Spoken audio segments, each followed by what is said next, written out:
తెలంగాణలో ఆర్టీసీ కార్మికుల సమ్మె రెండో రోజు ఉధృతంగా కొనసాగింది. తెల్లవారుజాము నుంచి 5 గంటల నుంచి ఆర్టీసీ కార్మికులు జేఏసీ నేతలు ఎక్కడికక్కడ డిపోల ముందు బైఠాయించి నిరసన తెలిపారు. ఇక బస్సులను బయటకు రానివ్వకుండా అడ్డుకున్నారు. తాత్కాలిక సిబ్బంది నడుపుతున్న బస్సులను కూడా అడ్డగించారు. కొన్ని చోట్ల తీవ్ర ఉద్రిక్త పరిస్థితులు నెలకొన్నాయి. అయితే పోలీసులు రంగంలోకి దిగి పరిస్థితులను అదుపులోకి తెచ్చే ప్రయత్నం చేశారు.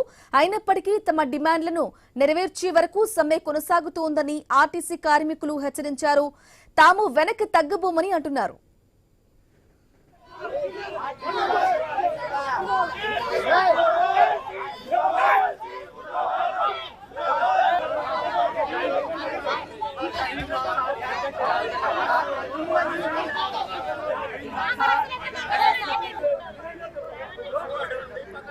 ఆర్టీసీ కార్మికుల సమ్మె కారణంగా జనం రోడ్డు మీద పడిగాపులు కాయాల్సిన పరిస్థితి ఏర్పడింది.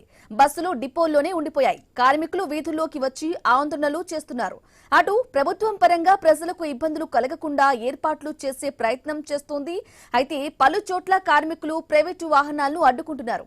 ఎలక్ట్రిక్ వాహనాలను నడిపే ప్రయత్నం చేసినా కార్మికులు రోడ్లపై నిలిపే ప్రయత్నం చేశారు. ఇక ఆర్టీసీ యాజమాన్యం హైదరాబాద్తో పాటు జిల్లాల్లోనూ ప్రైవేటు వాహనాలను నడిపేందుకు అద్దె బస్సులను దింపింది. కార్మికులు నిరసనలు వ్యక్తం చేయడంతో ఆ బస్సులు కూడా రోడ్డుపైకి రావటం లేదు.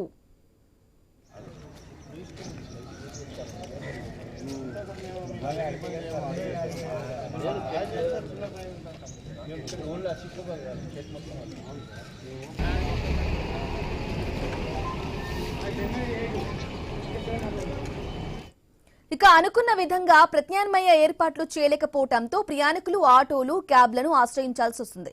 అయితే దీన్ని అదునుగా చూసి ఛార్జీలను అమాంతంగా పెంచేస్తున్నారు. దీంతో జనం తీవ్ర ఇబ్బందులు పడుతున్నారు. అటు ఎంఎంటీఎస్ మెట్రో రైళ్లు కిక్కిరిసిపోతున్నాయి. ఇక జేఏసీ నేతలు మాత్రం ప్రజా సంఘాలు రాజకీయ పార్టీల నేతలను కలిసి మద్దతు కోరుతున్నారు.